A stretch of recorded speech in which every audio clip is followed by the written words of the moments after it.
एक तो ये एनईसी है क्या चीज़? नेशनल इकोनॉमिक काउंसिल एक एडवाइजरी बॉडी है, आईनी, और इसमें लिखा है कि नेशनल इकोनॉमिक काउंसिल वफाक को और सूबों को अपने इकोनॉमिक फाइनेंशियल डेवलपमेंट के बारे में एडवाइस करेगी। अच्छा, उस एडवाइस पे फिर सूबे, वो कोई पाबंद नहीं है वफाक या सूबे, एनईसी की एडवाइस पे वो सूबे अपना बजट बनाते हैं और सब कुछ। मेरे दूसरा इतराज़ यही था कि प्राइम मिनिस्टर साहब, मैंने सुना है 12 तारीख को आप बजट दे रहे हैं, 4-5 दिन में हम भी बजट देंगे अपना, तो ये हम क्यों आप 2 दिन पहले कर रहे हैं मीटिंग, वो क्यों करें ना, वो क्यों करें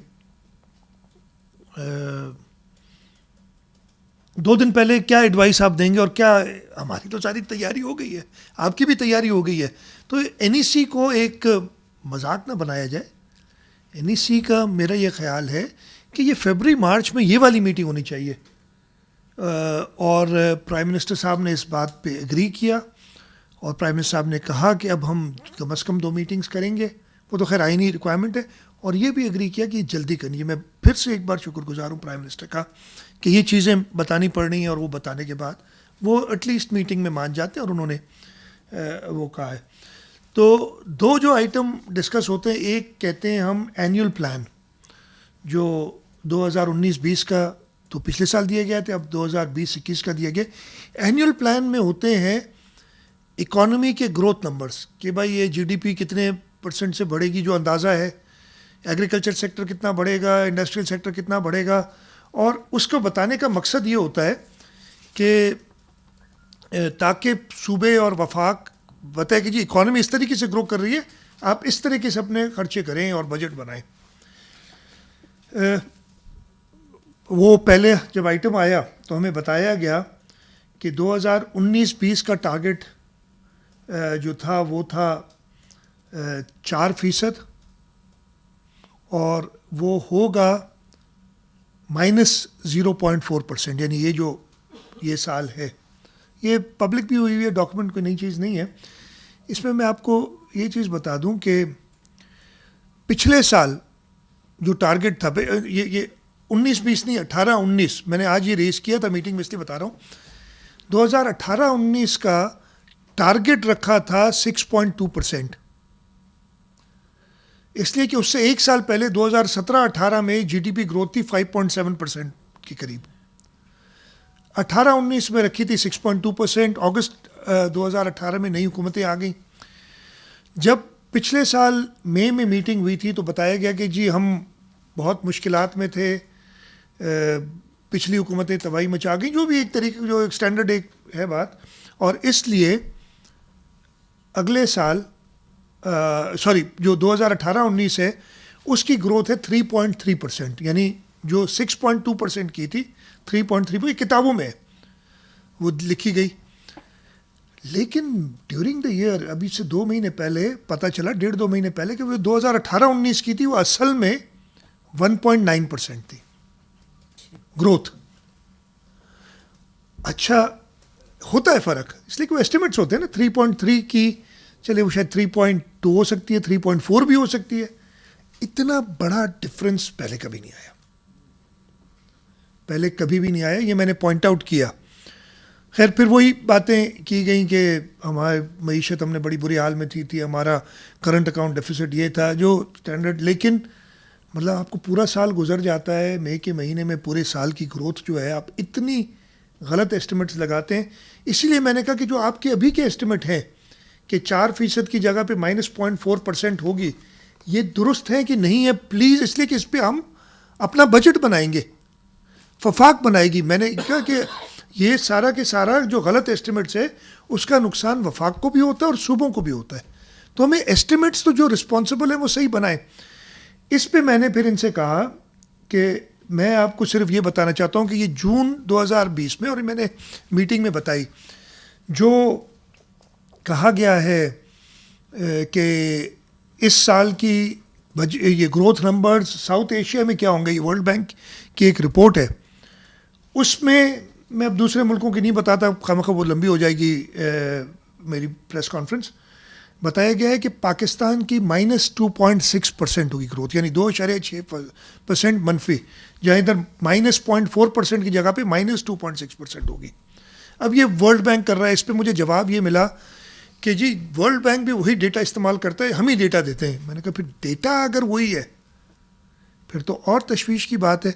तशवीश की बात हो सकती है, मेरे को वर्ल्ड बैंक कोई ये नहीं है कि उनके पास कोई बेहतर तरीका है करने का, हमारे पास भी होना चाहिए, हमारे पास भी वही, ये कोई रॉकेट साइंस अब रही नहीं ये चीज़ें, ये नंबर्स देना।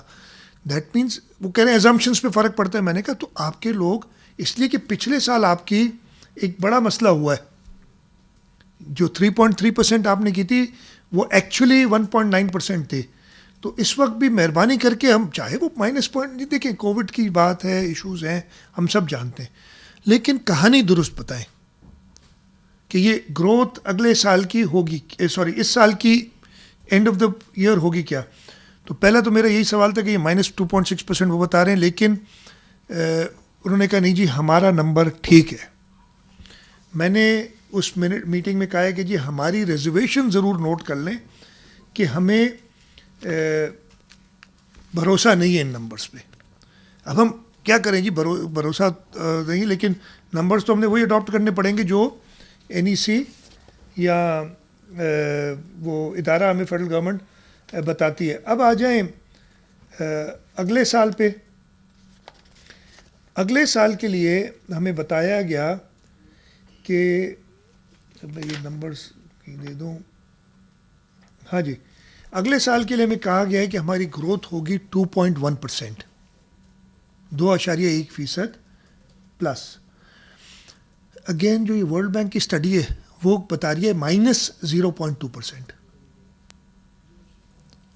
जो ये स्टडी मुझे मिली थी ये जून, और है भी रिसेंट, जून 2020 की है।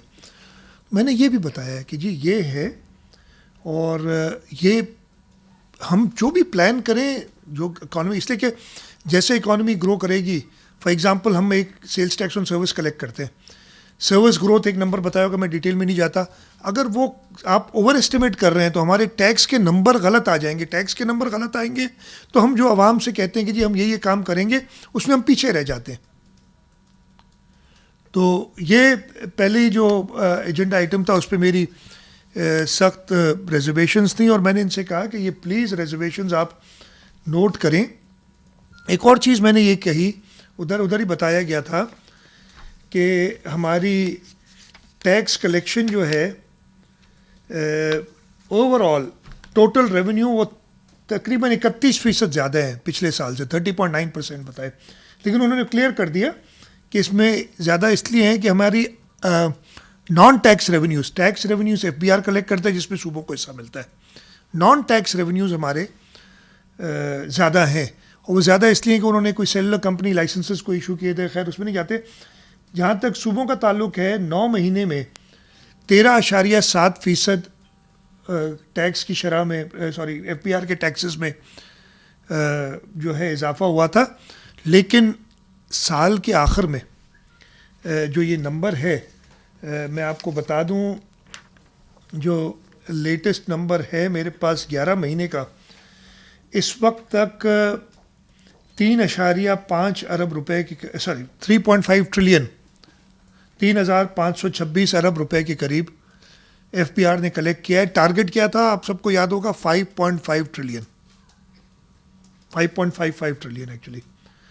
और मैंने मीटिंग में ये कहा कि अभी तक हमें रिवाइज्ड नंबर कलेक्शन का नहीं, हमें अपने हमें इन्होंने कहा था कि 835 अरब रुपए देंगे, और अब रिवाइज नंबर्स में कहा गया है 606 अरब देंगे, यानी 200 और कितने हो गए, 29 अरब के करीब कम मिलेंगे सूबा सिंध को।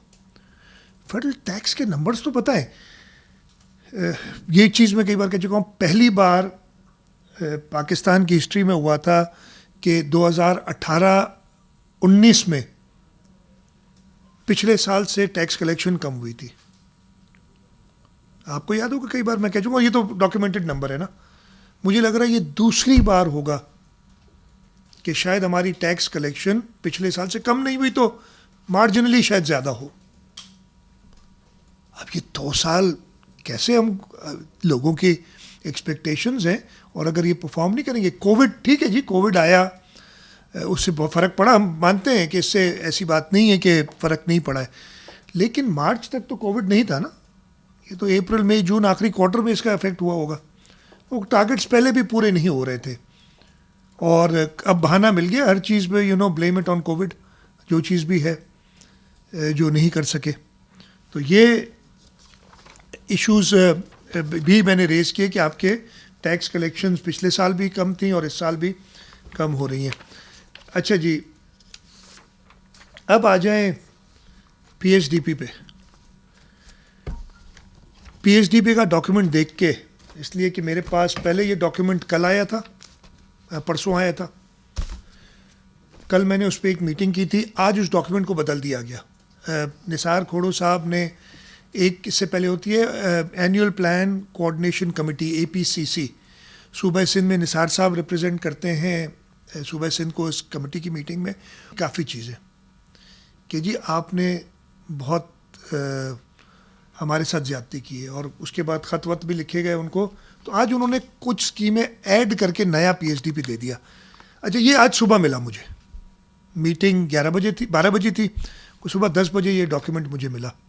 मैंने जितनी देर थी देख सका, अब इतनी देर में आदमी क्या देख सकता है, लेकिन इसके अंदर जो मैंने ग्लेयरिंग मिस्टेक्स देखी, मुझे अजब लगा कि यार ये क्या हो रहा है, इसलिए मैंने कहा ये बताना जरूर है।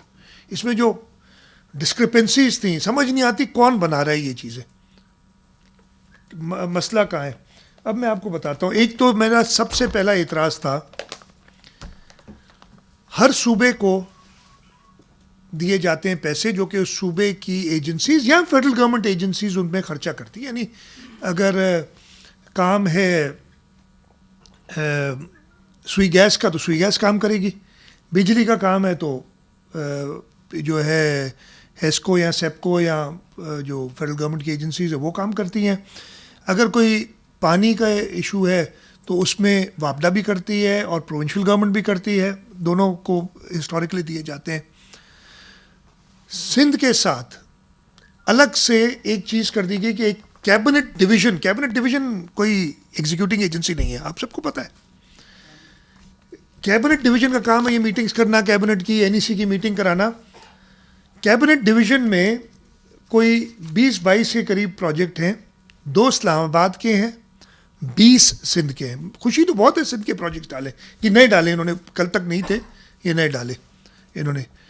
20 प्रोजेक्ट सिंध के, खुशी बहुत है सिंध के प्रोजेक्ट, और मैंने शुक्रिया भी अदा किया। बाद में मुझ पर कुछ तनकीद की गई कि आपको अच्छे नहीं लगते तो हमारे सूबों को दे दें। मैंने कहा मैं तो 10 बार शुक्रिया अदा कर चुका हूँ, लेकिन आप सिंध को इस्लामाबाद ना समझें। बाकी आप वापडा से काम कराएं, आप सुई गैस से काम कराएं, आप पाक PWD से काम कराएं, हमें कोई इतराज़ नहीं है। जो फेडरल इदारे, आप 100 बिस्मिल्लाह, ये 20 क्यों आप 200 स्कीमें डालें सिंध में, मुझे तो बहुत खुशी होगी। लेकिन आप सिंध को एक SIDCL के नाम से कंपनी बना के, मैंने कहा क्या पंजाब सिंध क्या है, Sindh infrastructure development company limited, मैंने कहा क्या PIDCL है, क्या BIDCL है, क्या KPIDCL है? नहीं, सिर्फ सिंध के लिए SIDCL बना दी गई।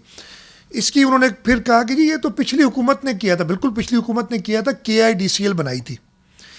उस वक्त मैं इसकी हिस्ट्री भी प्राइम मिनिस्टर साहब को बताई कि 2015 में उस वक्त के वज़ीर आज़म कराची आया और उन्होंने कहा मैं कराची को एक तोहफ़ा देना चाहता हूँ, और ग्रीन लाइन का तोहफ़ा दिया। और होना तो यही चाहिए था कि हमारा ट्रांसपोर्ट डिपार्टमेंट उसको बनाता। उन्होंने कहा नहीं जी हम खुद बनाएंगे। हमने कहा ठीक है, हमने कोई इतराज़ नहीं किया कि आप बनाए, एक मेगा प्रोजेक्ट है, सिंध को फ़ायदा होगा। उस पर उन्होंने एक कंपनी KIDCL बना ली। अब उसको SIDCL बना, उसके जो काम है मैं आपको बताता हूँ, जो उससे काम ले रहे हैं वो मैं आपको अभी बताऊँगा, जो कल मुझे नए आज सुबह पता चले नए डाले गए। तो सबसे पहला तो मेरा इतराज़ ये था कि आप सिंध को, मैं लफ्ज़ इस्तेमाल नहीं करना चाहता, ये कॉलोनी ना समझे इस्लामाबाद की, कि उधर से चलाएंगे। और जब मैंने कहा कि काम नाकस हो रहा है तो वज़ीर आज़म ने मुझे कहा आप नैब चले जाएं। शायद वो ऑप्शन हम करें, इसलिए कि मैं बताऊंगा क्यों नैब जाना चाहते हैं, क्यों ऐसी चीज़ बनती है। प्राइम मिनिस्टर साहब का ख्याल है हम जा भी सकते हैं, वो कोई रिपोर्ट कर भी सकते हैं रिपोर्ट उनको, या नैब खुद भी, वैसे तो नैब खुद ही नोटिस ले लेती है, शायद इन चीज़ों का नोटिस ले, मैं बता रहा हूँ आपको, हमारी तो हर चीज़ का नोटिस ले लिए जाते हैं, हम जब बुलाते हैं कोशिश करते हैं टाइम पे पहुँच जाए और जो अपना पॉइंट ऑफ व्यू वो पेश करें। हाँ जी, सबसे पहली जो ग्लेयरिंग में, और ये दोनों, अच्छा ये दोनों डॉक्यूमेंट्स वेबसाइट पे इनके मौजूद हैं, ये नए वाला अब आ जाएगा, पुराना वाला मौजूद है, और नया वाला आज ही दिया है तो अब वो भी आ जाएगा। जनाब, ग्रीन लाइन बस ट्रांजिट सिस्टम, ये 2017 का अप्रूव हुआ प्रोजेक्ट है, यानी पिछली हुकूमत का। इसकी टोटल अखराज जो इस पे इसकी एस्टिमेटेड कॉस्ट है वो 24.6 बिलियन, 24.6 अरब रुपए।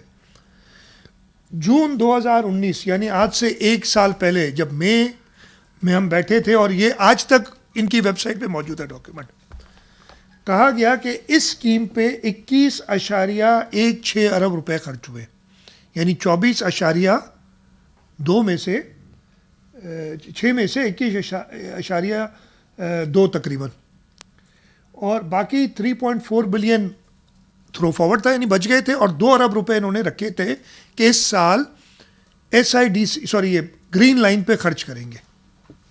करें यार, ये अच्छी बात है। इस दफ़े जब मैंने ये नंबर देखा तो पिछले साल क्या कहा था उन्होंने, 21.2 अरब खर्च कर चुके हैं हम जून 2019 तक, 30 जून 2019 तक। अब लिखा हुआ मेरे पास आ रहा है, और ये मैंने पॉइंट आउट किया कि 30 जून 2020 तक 19.5 अरब रुपए खर्च किए, यानी पिछले साल जो बताए थे पैसे उससे 1.66 अरब रुपए, 1.66 बनता है ना, 1.66 बिलियन कम। तो मैंने कहा, मैंने, और ये लफ्ज़ थे, मैंने कहा प्राइम मिनिस्टर साहब, और सारी मीटिंग को मैंने एड्रेस किया कि ये पहली बार मैंने देखा है कि किसी प्रोजेक्ट में पिछले साल से कम, लेकिन हो सकता है कि आपने कोई बड़ी चोरी पकड़ी हो, ठेकेदार से पैसे वापस लिए हो सकता है, अच्छी बात है। अगर ये तो फिर तो ये बनता है नैब का केस ना, कि ओवर पेमेंट हो गई है और वापस लिए पैसे, अदरवाइज तो मुझे समझ नहीं आती कि ये है क्या। पहला ये था। जनाब, दूसरा एक स्कीम है, इसके बारे में मैं आपको बताऊंगा। स्कीम नंबर 20 है, improvement rehabilitation of different roads streets including water and sewerage system in various districts under KMC। ठीक है जी, ये स्कीम नहीं है हमारे ऊपर, तो मुझे ताज़ा भी बुलाया गया था नैब में कि आउटसाइड बजट आप ले आए स्कीम। ये आउटसाइड बजट स्कीम थी, इसलिए पिछले साल 2019-20 में इसका जिक्र नहीं है। 2020-21 में लिखा गया, और फिर लिखा है कि ये स्कीम अप्रूव हुई, DDWP होती है, डिपार्टमेंट डेवलपमेंट वर्किंग पार्टी, यानी कैबिनेट डिवीजन के डिपार्टमेंट सेक्रेटरी ने, उनके अंडर में ये स्कीम आती है। अप्रूव की ये स्कीम 13 मार्च 2020 को, आज से तकरीबन 2.5 महीने पहले। बहुत अच्छी बात है यार, चलो इसी बहाने स्कीम तो पता नहीं क्या है, improvement rehabilitation of different roads streets including water. Scheme की कॉस्ट क्या है? 1011 बिलियन, यानी 1 मिलियन, यानी 1 बिलियन और 11 मिलियन रुपए, 1 अरब 11 मिलियन रुपए। कब अप्रूव हुई? 13 मार्च 2020 को। अब स्कीम अप्रूव होती है, उसके बाद उसका एडमिनिस्ट्रेटिव अप्रूवल निकलता है, फिर वो डिपार्टमेंट में जाता है, फिर उस पर पैसे रिलीज़ होते हैं, पैसे रिलीज़ होने के बाद उसका टेंडर होता है। ये नॉर्मल प्रोसीजर है ना, ये सब आप लोगों को भी कहा पे, तो उसका टेंडर होता है। टेंडर में कम से कम 15 दिन दिए जाते हैं, और टेंडर में 15 दिन दिए जाने के बाद जब अवार्ड होता है उसमें कम से कम 15 दिन लगे, जितना भी तेज़ आदमी चाहे लग जाता है। ये तो 1.5 महीने का काम तो डेफिनेटली है जनाब। 1.011 बिलियन, यानी 1 अरब 11 मिलियन रुपए में से 1 अरब रुपया खर्च हो गया इस स्कीम पे। जून 30, 2020 को 1 अरब रुपया, जो कि स्कीम मौजूद नहीं थी बजट में पहले, और 13 मार्च 2020 को अप्रूव हुई। 3.5 महीने में ये कहते हैं, इस ये लिखा है एक्सपेंडिचर अप टू 36/2020, अंग्रेजी में इसका यही मतलब है ना कि खर्चा हो गया 30 जून 2020 तक। आप मुझे बताएं इसको मैं क्या कहूँ। मैंने ये पॉइंट आउट किया, जवाब कोई नहीं। नैब में चले जाओ, लेकिन नैब में जाएंगे तो कुछ नहीं होगा ना, पता है नैब कुछ नहीं नोटिस लेगी। ये क्लियरिंग। अब आगे चले, एक और स्कीम इन्होंने पिछली बार भी दी थी, इस साल भी है। ये तो नई स्कीम है ना, मैंने बताया 20 नंबर पर। 21 नंबर स्कीम जो है वो थी reconstruction of Manghopir road from Jam Chakro to Banaras Karachi. ये भी SIDCL बना रही है। इस स्कीम को भी पिछली हुकूमत ने अप्रूव किया था, इस हुकूमत ने नहीं किया था। मेरा एतराज़ था पिछली गवर्नमेंट के साथ, उन्होंने आखिरी दिनों में ये 25 अरब रुपए की एक प्रोजेक्ट्स बना के और की थी। वो एतराज़ था कि भाई ये आपका काम नहीं है, ये रोड बनाने हैं या कुछ करना है, अगर आपने इन्वेस्ट करना है आप दें, सिंध हुकूमत करे, चले आप कर रहे हैं। उन्होंने कहा ये बड़ा रोड है, मेगा प्रोजेक्ट हम करेंगे। इसकी कीमत थी 2.44 अरब रुपए। पिछले साल तक इस पर 1.376 बिलियन खर्च हो चुका था। बाकी 1064 बिलियन यानी 1 अरब 64 मिलियन रुपए रह गए थे। पूरे के पूरे पैसे रखे गए थे। मैं बड़ा खुश था, चलो यार पूरे पैसे, ये पिछले साल की बात है, मई 2019 की बात है। पूरे पैसे रखें, हमें कुछ पता नहीं, हमें बताते नहीं है। सूबाई हुकूमत को बिल्कुल लूप में नहीं रखते इन स्कीम्स के लिए। एक 1064 मिलियन में यानी 1 अरब 64 मिलियन में से खर्च कितने हुए इस साल? 192 मिलियन रुपए। 1 अरब रुपए रखे गए, 1 अरब 64 मिलियन और 192 मिलियन यानी तकरीबन 19%, 18% पैसा खर्च हुआ। ये बड़ी कराची के लिए शायद कोरोना का मसला है ना भाई, क्या करें। ये तो पिछले, मैंने तो कई बार सुना था कि प्राइम मिनिस्टर आज आए या कल आए इनका इफ्तिताह करने स्कीमों का। ये हमने सुना था ना कि प्राइम मिनिस्टर आ रहे, परसों आ रहे, कल आ रहे, इस इतवार को आ रहे, लेकिन ये पोजीशन ग्राउंड की है। अगली scheme reconstruction of Nishtar road and Manghopir road, 1.9 billion की स्कीम। इस स्कीम में 781, अगेन ये पिछले गवर्नमेंट की स्कीम है, इस गवर्नमेंट की नहीं है। पिछले गवर्नमेंट में 15 जनवरी 2018 को अप्रूव हो गई थी और पिछले साल तक यानी जून 30, 2019 तक 781 मिलियन इस पर खर्च हुए थे। बाकी बचते थे 1118 मिलियन, पूरे के पूरे रखे हुए थे। फिर मैं खुश था कि यार चलो कराची के लिए, मेरे सूबे के लिए एक और अच्छा रोड बन जाए कि लोगों को फ़ायदा होगा, कोई इसमें बुरी बात नहीं है। एतराज़ मुझे अपनी जगह पे है कि ये फेडरल गवर्नमेंट का काम इन स्कीमों का नहीं है। वो बिजली दें, इरिगेशन का हमने वो भी बताऊंगा आपको। उस स्कीम पे खर्च कितना होता है? 119 मिलियन, यानी 1118 मिलियन रखने के बाद 119 तकरीबन 10-11% पूरे साल में। और ये फिर अब अगले साल भी चलेगी। उधर 2 महीने में 1 अरब खर्च कर दिया, ये जो लिखा हुआ है खर्च कर दिया। इधर क्यों नहीं कर सकते भाई? और ये मैं कई बार कह चुका हूँ, मैं गया था उधर कि ये रोड ख़राब पड़ा है, लोगों को तकलीफ हो रही है। रोड कंप्लीट कर खोद के चले गए हैं और बस आहिस्ता आहिस्ता चल रहा है। जनाब एक और मज़ेदार स्कीम, इसका नाम है rehabilitation upgradation of existing fire fighting system of KMC Karachi. बड़ी अच्छी स्कीम है। कब अप्रूव हुई? 29 मार्च 2018 यानी पिछली हुकूमत के ज़माने में। 1.876 बिलियन, 1876 मिलियन की स्कीम। पिछले साल तक इस पे 1021 मिलियन खर्च हो चुके थे, पिछले साल तक यानी जून 2019। 855 मिलियन बाकी थे, 855 मिलियन रखे गए थे। खर्च कितने हुए? 313 मिलियन। तो मैं इसमें भी खुश, 313 मिलियन 800, चलो कम से कम 40% बनता है तकरीबन। ये तो हुआ।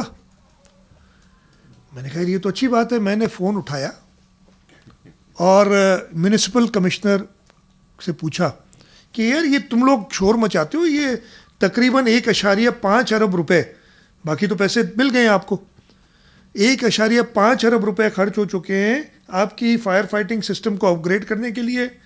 और ये तो कितने फायर इंजन आए ये उन्होंने कहा नहीं, ऑब्वियसली उन्हीं, मैं आपको कह रहा हूँ, उन्होंने कहा कुछ नहीं है। मैंने कहा मैं आपको कह रहा हूँ एक पहिया भी नहीं दिया किसी फायर इंजन का। पिछले साल जून 2019 तक 1021 मिलियन खर्च हो चुके हैं, 13 मिलियन इस साल खर्च हुए है कुछ भी नहीं ग्राउंड पे। मतलब ये कब देंगे ये सारी चीज़ें? ये बातें बहुत कर रहे हैं लेकिन ये ग्राउंड पे ये पोजीशन है। ये तो थी स्कीमें। इसके अलावा 2 और स्कीमें थी जो इन्होंने पिछले साल रखी थी। एक construction of road over Malir Bund from Dadabhai town to expressway up to limits of PNS Mehran, 44 million की स्कीम थी। और ये स्कीम इस साल भी रखी हुई है, मतलब पिछले साल रखी थी और सॉरी ये मलीर बंद, हाँ पिछले साल रखी थी, अनअप्रूव्ड थी, इस साल दोबारा रखी हुई है। पैसा 1 रुपया भी खर्च नहीं किया इस पर, शुरू नहीं हुई। अब ये इधर लिखा हुआ है कि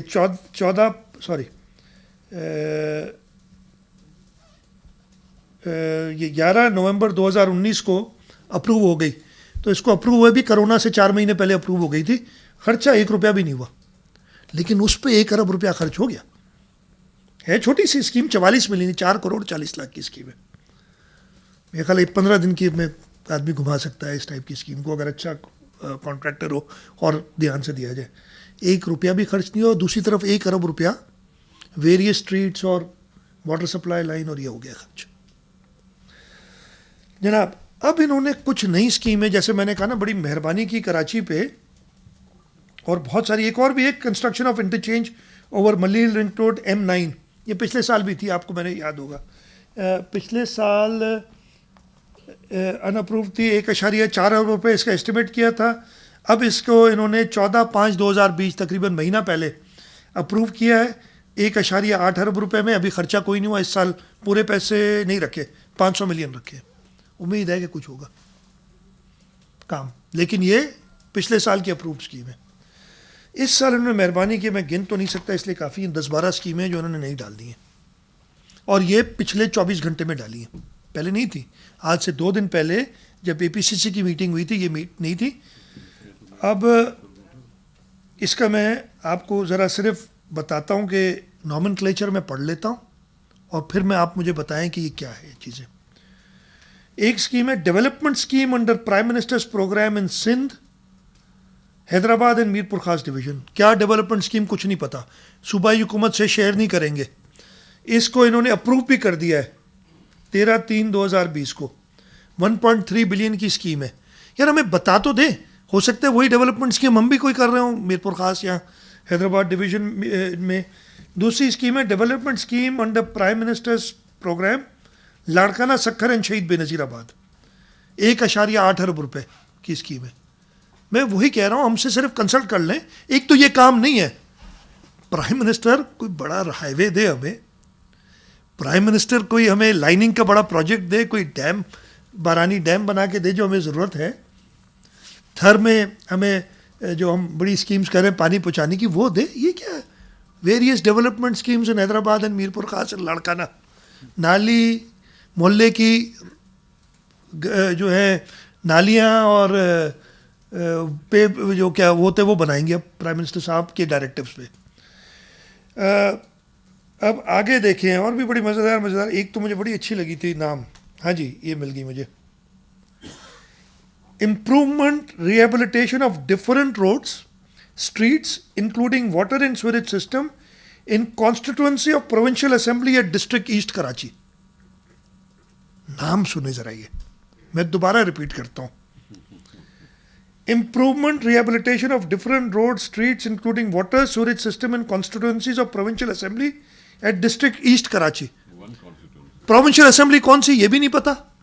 मतलब ये गली के जो है ना प्राइम मिनिस्टर साहब के प्रोग्राम में, फेडरल PSDP में सिंध को, बलूचिस्तान, मैं बाकी सूबों, अच्छी बात है, मैं तो कहता हूँ और उन सूबों को भी दें। तो बड़े बड़े रोड हैं, तो उन्होंने भी इतराज़ किए हैं कि आप हमें बोलते हैं कि बनता कुछ नहीं है। खैर वो अपनी बात वो खुद करेंगे, लेकिन आप हमें कोई बड़ा रोड दें, कोई बड़ी स्कीम दें, कोई बड़ा अस्पताल बना के दें। मतलब जो आपने करना ही है, अगर आप ये वेरियस, ये किसके लिए कर रहे हैं आप? ये 217 मिलियन की स्कीम है, कि एमपीए कॉन्स्टिट्यूंसी, कौन सा एमपीए मुझे नहीं पता, एमपीए कॉन्स्टिट्यूंसी है। मैंने तो सुना था, और मैंने सुना क्या था, मुझे पता है कि सुप्रीम कोर्ट की जजमेंट है कि आप किसी एमपीए को नहीं दे सकते पैसे डायरेक्टली, उनकी स्कीम्स, और हम नहीं देते। अब स्कीम्स प्रपोज होती है, वो एक प्रोसेस होता है, उसमें जाती है, हो सकता है ये भी प्रोसेस चलता रहा, लेकिन ये तरीका है पीएचडीपी बनाने का और सिंध के साथ इंसाफ करने का। जी मैं ख़त्म कर लूँ फिर मैं आप, ठीक है जी। अच्छा आइए जी आगे चलते हैं। अब ये सारी हैं, कोई rehabilitation of different road streets including water storage system in various union councils of district Karachi, various union council district central Karachi, 12 crore की स्कीम है टोटल। ऐसी बहुत सारी छोटी छोटी स्कीमें डाल के दिल खुश किया है, लेकिन ये क्या प्राइम मिनिस्टर का काम है कि ये करे और एसआईडीसीएल के थ्रू करे? इस पे सख्त एतराज है।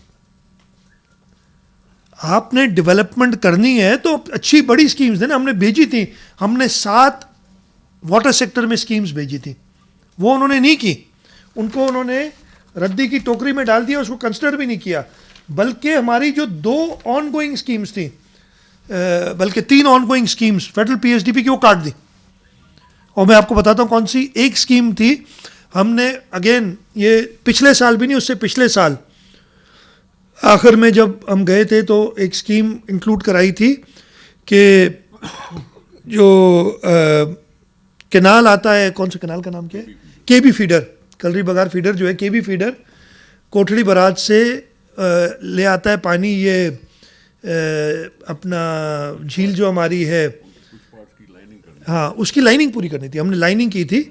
और उसकी वजह क्या थी कि हमने कहा कराची को पानी पहुंचाना है, और केबी फीडर में अगर उसकी हम लाइनिंग करेंगे तो जो लॉसेस होते हैं वो बचेंगे, तो वो हम किंजर में वो पानी एक्स्ट्रा आएगा और वो हम कराची को पानी प्रोवाइड करेंगे। ये स्कीम 2018-19 में डाली गई थी, 2019-20 में भी मौजूद थी। हम पूरा साल कोशिश करते रहे, कुछ नहीं हुआ। इस साल उन्होंने उसको निकाल दिया, ड्रॉप कर दिया पीएचडीपी से। एक और स्कीम थी, मैंने डलवाई थी, हमने डलवाई थी सिंध हुकूमत ने 2018-19 में ही, कि मंछर के लिए फ्रेश वाटर ले जाना। उन्होंने कहा था बड़ी अच्छी स्कीम है, सारों ने बड़ी तारीफें की कि आप अच्छी आइडिया लाए हैं। 19-20 में वो स्कीम मौजूद थी, इस साल उड़ा दी। मतलब हमने तो 7 नई स्कीमें दी थी, उन 7 को तो कंसिडर नहीं किया, ये 2 निकाल दी। तीसरी scheme Lyari express way resettlement project की स्कीम है, उसमें कोई 2 अरब रुपए का थ्रो फॉरवर्ड था, इसलिए कि उसमें लोगों को जो पैसे देने हैं और लिटिगेशंस चल रही हैं, वो स्कीम भी निकाल दी है। और मैंने इनको बताया, मतलब जो सिंध हुकूमत प्रपोज करती है, बाकी सूबों से प्रपोजल्स ले रहे हैं, इसलिए पता चल रहा था ना, उधर बता रहे थे कि जी आपकी मेहरबानी, आपने ये स्कीम डाल दी। शिकायत भी थी कि हमने 6 कही थी या हमने 20 कही थी, आपने सिर्फ 18 डाली, 2 नहीं डाली। हमारी तो 7 स्कीम थी, एक भी नहीं स्कीम डाली जो सिंध हुकूमत ने कही है। 3 माइनस कर ली, निकाल ली, स्कीमें डिडक्ट कर ली। इस पूरी किताब में मैं एक उन्होंने यही कहा कि जी आप तो एक सेक्टर बात करें। मैंने कहा मैं क्या करूं, मुझे आप बात, ड्यूरिंग द मीटिंग एक और भी बात हुई थी, खैर उसको छोड़ दो, मैं नहीं किया, मैं बता देता हूँ। हमें म्यूट कर दिया गया, ये आप है ना, हम वीडियो कॉन्फ्रेंस पे थे, मैं बोलना चाहूँ तो मेरी आवाज़ ही ना जाए, वो कुछ सुने ही ना, मैं इधर ही बोल रहा हूँ। मैंने फिर अपने स्टाफ से कहा कि भाई ये देखो शायद कोई इशू है। कहा गया कि जी नहीं, हमें मना किया गया है कि जब इजाज़त मिलेगी तब आप बोलेंगे, पहले आने से मना इस्लामाबाद, अब बोलने से मना। मैंने ये भी रेस किया प्राइम मिनिस्टर साहब के सामने, प्राइम मिनिस्टर ने मुझे अश्योर किया है, इसलिए कि मैं उनको कसूर नहीं, उनका स्टाफ पता नहीं शायद उनको कंट्रोल में नहीं है कोई भी चीज़। उन्होंने कहा जी मैंने किसी को मना नहीं किया कि किसी को म्यूट करे, सबको बोलने की इजाज़त है। मैंने कहा प्राइम मिनिस्टर मैं आपको सिर्फ बताना चाहता हूँ, मुझे ये कहा गया है कि जो मेरे स्टाफ को मैसेज आया उनका कि जी ये हुक्म है कि जब इजाज़त मिलेगी तो आपको अनम्यूट करेंगे। ये पोजीशन तक हम पहुंच गए इस मीटिंग में जो एनईसी है, और कई हैं ये मैं बता रहा हूँ, पूरी कम्युनिकेशन डिवीज़न जहाँ रोड बनते हैं, नई स्कीम्स मैंने बताया तकरीबन 91 से शुरू होती हैं 115 तक, ये कितनी हो गई? 15 और 9 24 स्कीमें, एक भी सिंध की नहीं। एक स्कीम या दो इसमें सिंध का टुकड़ा नज़र आता है, लेकिन वो टुकड़ा इसलिए है, जैसे एक स्कीम लिखी हुई है construction of dual carriage way from सुई टू कश्मीर। अब सुई से कश्मीर बॉर्डर पे है बलूचिस्तान के, बस कश्मीर, सुई से कश्मीर में सारी रोड बनी है बलूचिस्तान में। अच्छी बात है, बलूचिस्तान को और देना चाहिए, लेकिन यार हमें भी तो कुछ दो। पूरी स्कीम कराची से लाहौर मोटरवे बन गया, हर तरफ से बन गया, सिर्फ क्या नहीं बना? हैदराबाद सक्कर। पैसे कम रखेंगे, ये पब्लिक प्राइवेट, ये बीओटी पे करेंगे, पब्लिक प्राइवेट, हम बहुत एडवांस स्टेज पे, 206 अरब रुपए का बताइए ये प्रोजेक्ट, बहुत एडवांस स्टेज पे। बाकी तो भाई बन के ख़त्म हो गए, लोग इस्तेमाल कर रहे हैं। और ये एक जो सिंध का हार्ट है, हैदराबाद से लेके सक्खर तक, वो नहीं बन के दे रहा। और इस साल भी 100 मिलियन रखे उस पर, 10 करोड़। बाकी वो कहते हैं कि हम प्राइवेट सेक्टर से, यानी वो पब्लिक प्राइवेट पार्टनरशिप में होगा ना, लेंगे। टोटल कॉस्ट इन्होंने कंस्ट्रक्शन कॉस्ट 175 अरब रुपये बताई है, फीजिबिलिटी 52 मिलियन, और लैंड और यूटिलिटीज 13.9 बिलियन, टोटल वो 200 बता रहे थे ना अरब रुपए का प्रोजेक्ट, रखे 10 करोड़ है। और कह रहे बाकी प्राइवेट सेक्टर से आएंगे, यूँ बनेगा, बस कोई मसला ही नहीं है। हमें जो काम करने वो बीओटी से होगा, प्राइवेट सेक्टर से होगा। आपके लिए नई इनोवेटिव मैकेनिज्म्स देख रहे हैं, बाकी से रोड बन जाते हैं। तो एक भी स्कीम नहीं है नई। कम्युनिकेशन में, पावर सेक्टर में मुझे याद है ज़बानी अभी मैं क्या हूँ, एक नई स्कीम है। टोटल बहुत सारी स्कीम्स डाली गई हैं, और उस एक नई स्कीम में धाबेजी स्पेशल इकोनॉमिक जोन की बिजली के लिए, गैस सेक्टर में भी धाबेजी इकोनॉमिक जोन की गैस के लिए, ये 2 स्कीमें गैस सेक्टर और पावर सेक्टर में डाली गई हैं। उसके अलावा में सब कुछ फेडरल गवर्नमेंट ने दिया हुआ है पहले से, ज़रूरत नहीं है। हम मैंने बताया कि वाटर सेक्टर में हमने 4 स्कीम्स की बात की, 7 स्कीम्स नहीं दी थी, वो 7 तो छोड़ो, 2 पुरानी हमारी निकाल दी, और एक भी नई स्कीम नहीं डाली। 4 स्कीम्स डाली हैं इन्होंने। ऐसा नहीं कि किसी और सूबे, अच्छी बात है, मैं किसी और सूबे की स्कीम्स डालने से मना नहीं कर रहा हूँ, लेकिन सिंध को भी तो आप उस तरीके से डील करें। सिंध को आप SIDCL में ये नाली वाटर सब, मैंने कहा ये कि अब ये सीवरेज लाइन और आधे इंच की पाइप डालेंगे प्राइम मिनिस्टर प्रोग्राम में, ये मुनासिब नहीं है इस टाइप की चीज़ें करना। खैर, ये सारी बातें हमने सामने रखी, जो एक तरीक़ेकार हो गया है। मैं उम्मीद करता हूँ कि जो मिनट्स इसके आएंगे, उन मिनट्स में हमारी सारी बातें लिखी हों। इसलिए बाकी तो वो प्राइम मिनिस्टर साहब, और ये आज निसार साहब ने भी देख लिया, मैं कई बार, मुर्तज़ा भी एक बार मेरे साथ मीटिंग में थे, कोई चीज़ अप्रूव नहीं करते, उठ जाते हैं बस उसके बाद मीटिंग से। मतलब ये ऐसा नहीं कि ये आइटम हुआ, ये डिस्कशन हुआ जी, फलाने ने ये कहा, लेकिन this agenda item is approved, approval मांगते हैं, हाँ जी नेक्स्ट, बस ये होता है। फिर next next next, thank you very much and out. तो ये अप्रूवल का तरीक़ाकार ये है। अब मैं सीख गया हूँ, मैंने पहले नहीं सीखा था। मैंने यही कहा था कि मुझे, आज ये भी बात की थी कि 7-8 साल से मैं NEC की मीटिंग्स अटेंड कर रहा हूँ। पहले एज फाइनेंस मिनिस्टर भी मैं, जो जैसे अभी निसार साहब मेरे साथ होते हैं, मैं कायम अली शाह साहब के साथ होता था, और उसके बाद तो चीफ मिनिस्टर तो मेंबर होता है NEC का, तो उसको होना पड़ता है। पिछले 3-4 साल से तो मैं खुद बैठ रहा हूँ, 4 साल, चौथी मीटिंग थी मेरी ये, मेरा ख्याल है, जो मैं खुद बैठा हूँ। और पहली बार नहीं, दूसरी बार, पिछले बार भी यही हुआ था पिछले साल, कि पता नहीं चला कि अप्रूव हुई हैं कि नहीं हुई हैं, लेकिन they are deemed to be approved. Once they are brought to the forum, they are deemed to be approved. There is no, 2-3 चीज़ें मैंने की। मैं बहुत शुक्रगुजार हूँ प्राइम मिनिस्टर का, मैं पब्लिकली नॉलेज करता हूँ, जो मैंने कुछ उनको सजेशंस दी थी। एक सजेशन दी थी, जैसे मैं पहले ही बता चुका हूँ, कि ये मीटिंग जल्दी होनी चाहिए मार्च में, उन्होंने मानी मेरी बात। आई होप कि अगले साल से ऐसे हो, और कम से कम 2 मीटिंग्स, जो कि वो मेरी मानने की बात नहीं थी, वो आइन में लिखा है, आइन पे हलफ उठाया है, और वो होनी चाहिए थी कि कम से कम 2 मीटिंग्स हों। हमने एक रिक्वेस्ट और की थी, जो उन्होंने मान ली। एक आइटम था, एजेंडा आइटम के, जो फेडरल गवर्नमेंट के डिफरेंट फोरम्स हैं, यानी PDWP और डिपार्टमेंट डेवलपमेंट वर्किंग पार्टी और इनके लिमिट्स बढ़ाई जाएं, तो हमने सिंध के लिए यानी सूबों के लिए भी कहा गया कि उनकी लिमिट्स बढ़ाई जाए। प्राइम मिनिस्टर साहब was very kind and he approved it. एक SDGs पे कमेटी बना रहे थे, उस पर मेरी एक छोटी सी सजेशन थी, वो भी उन्होंने मानी, कहा कि जी हाँ ठीक है। अब वो आई होप मिनट्स में ये सारी चीज़ें वैसे आ जाए। मैंने ज़रूरी इसलिए समझा और आप लोगों को तकलीफ़ दी कि इस तरीके से नाइंसाफ़ी सिंध के साथ जब होगी तो एक वैसे ही इश्यूज़ हैं, हम वाहिद हुकूमत हैं जो अपोजिशन की हुकूमत है। आप ब्लेटेंट इस तरीके से बात, ये SIDCL बनाना, SIDCL को इस तरीके से काम देना, और SIDCL चलो वो भी आदमी जो है ना जहर का घूंट पी के इसलिए अच्छा काम अगर करें तो मान, लेकिन इस तरीके से कि जी 2 अरब रुपए तकरीबन 1.5 अरब रुपया खर्च हो गया, एक पैया भी नहीं आया, 1 अरब रुपया 2.5 महीने में 2.5 महीने में खर्च हो गया, पता नहीं कहाँ हुआ।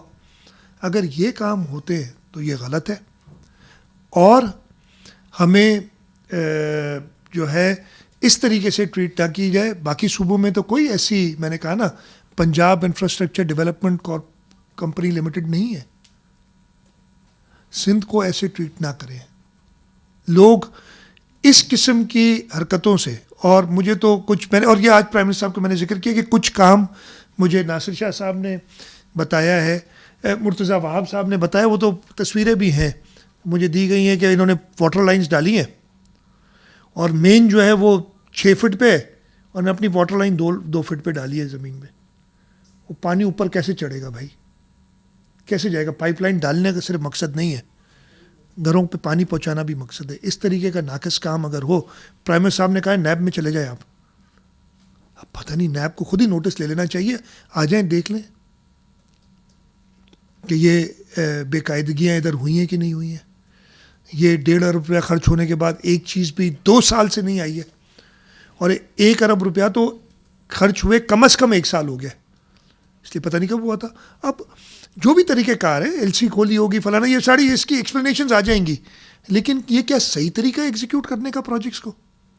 क्या आपने 1.5 अरब रुपया फंसा लिया अपना, और आपको जो जिस इदारे को आपने वो सर्विस प्रोवाइड करने देनी, आपने उसको कुछ नहीं दिया। ये कुछ गुजारिशात थी जो मैं रखना चाहता था ये अपने असेंबली की तकरीर में। और आगे जैसे ये तो मैं बता रहा हूँ, मुझे सुबह 10 बजे मिली है, 12 बजे से मैं तकरीबन 5:30 सवा 5 साढ़े 5 तक मीटिंग में बैठा रहा हूँ। तो उधर ही मीटिंग में जो मैंने बैठ के और नोट्स लिए और बात की है, और इसमें और भी चीज़ें अभी मिलेंगी और इंशाल्लाह ताला उनको भी आपसे जिक्र करेंगे।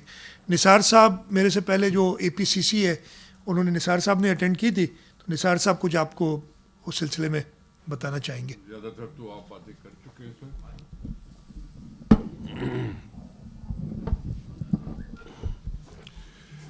ये APCC की मीटिंग से पहले ये मैं बता दूं कि ये NEC की मीटिंग 8 तारीख को होनी थी, फिर चेंज किया गया प्रोग्राम कि 10 तारीख को होगी, और APCC की मीटिंग 6 तारीख को हुई थी, शायद सैटरडे था। मैंने और कोई बात वहाँ नहीं, लेकिन मैं आपको सिर्फ बताना ये चाहता हूँ कि बहुत सी प्रोजेक्ट्स होते हैं जो वफाकी हुकूमत की फंडिंग से वफाकी इदारे ही काम करते हैं, लेकिन कुछ ऐसी स्कीम होती हैं जो वफाकी फंडिंग के साथ होती हैं, लेकिन एक्सिक्यूशन उनकी गवर्नमेंट ऑफ सिंध करती है। ऐसी कोई 13 स्कीमें चल रही थी सिंध में, जिसकी मैंने निशानदेही करके उनको कहा था कि आपने 3 स्कीमें इसमें से ड्रॉप कर दी, जिसका जिक्र मुराद अली शाह साहब कर चुके हैं, चीफ मिनिस्टर साहब कर चुके हैं। ये लियारी वाला एक्सप्रेस वे रीसेटलमेंट वाला, KB फीडर वाला, या दूसरी तीसरी जो कुछ भी चीज़ थी। मैंने उनसे यही कहा था, उस किताब में जब हमने देखा था एनुअल प्लान के किताब मुहैया की जाती है, उसमें बहुत सारी डिपार्टमेंट्स जो वफाक से हों या जिससे भी हों, उसमें न्यू स्कीम्स रखी गई थी। ये नहीं है कि बिल्कुल नई स्कीम नहीं रखी वफाकी हुकूमत ने अपने उस PSDP में, तब मैंने सवाल ये किया था कि जब इतनी सारी न्यू स्कीम्स रख रहे हैं आप, तो फिर सिंध की प्रपोज्ड वो वाटर सेक्टर में 7 या 9 स्कीमें आपने क्यों नहीं रख रहे हो? हम इरिगेशन के स्कीम्स बना रहे हैं जिसमें एग्रीकल्चर को इम्पिटस मिलेगा, उनको फ़ायदा होगा, आप वो इस तरह से रद्द करके भेज दिया आपने, क्यों? कोई जवाब नहीं था नई स्कीमें उठाने का। ये भी मैं आपको बता दूं कि आज ये सीएम चीफ मिनिस्टर साहब ने जो ये 20 स्कीमें बताई हैं आपको, जो एक कंपनी से बनाई जा रही हैं, उसका जिक्र एपीसीसी में नहीं हुआ था।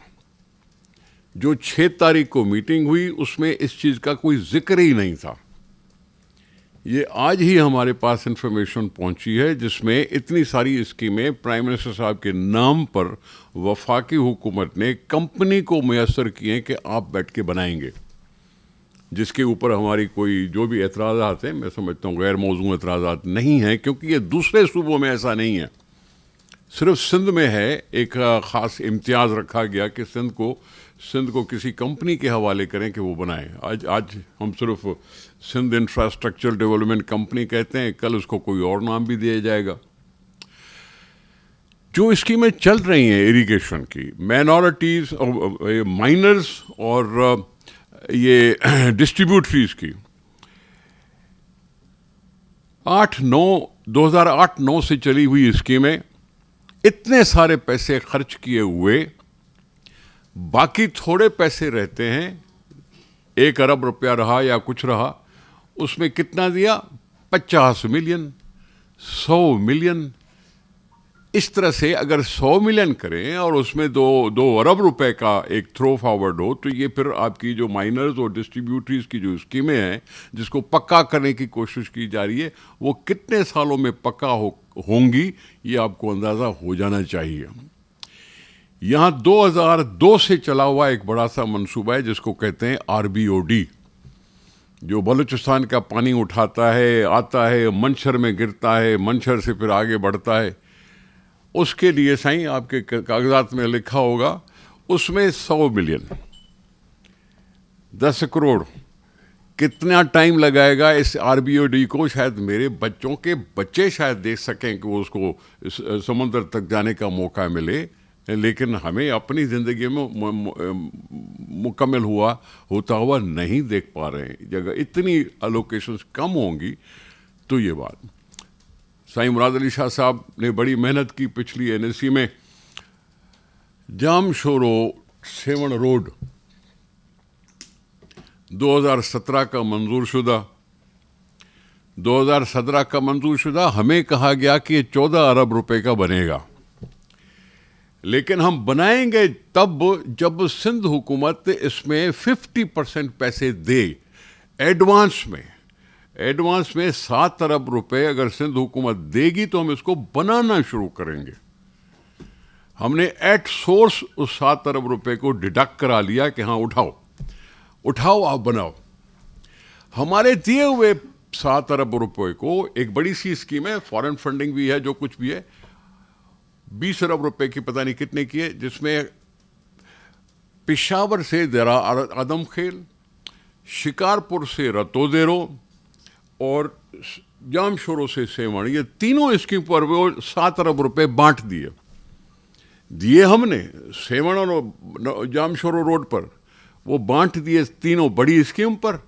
इस वक्त तक वो 7 अरब जो सिंध ने दिए हुए, उसमें से खर्च सिर्फ हुए हैं 5 अरब, पूरा नहीं कर सके हमारे दिए हुए हैं पैसे, और इतना सारा कुछ काम कर भी रहे हैं हम।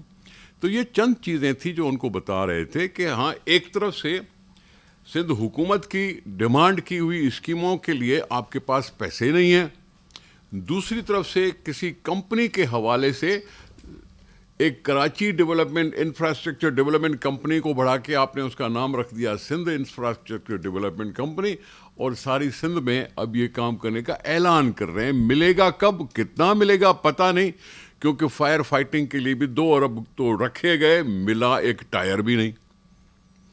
रखा गया सब कुछ, दिखने में नहीं आया। इसलिए कह रहा थे कि ये सारी जो किताबें हैं फॉर्मेलिटी, मुराद अली शाह साहब ने बिल्कुल ठीक कहा कि बाबा 2 महीने या 3 महीने पहले ये सारी डिस्कशन में आएंगे तो अपनी गलतियां दुरुस्त कर सकोगे। ये तुम परसों बजट पेश करने जा रहे हो और एनएससी की मीटिंग आज करोगे तो कौन सी उसमें चेंजेस कर सकोगे? किताबें, मोटी मोटी किताबें सारी छप गई। तो ये फॉर्मेलिटी मत करो, इस एनएससी को फॉर्मेलिटी के तौर पर इस्तेमाल मत करो, यानी कि मजाक मत बनाओ। मेरा सिर्फ ये कहना था।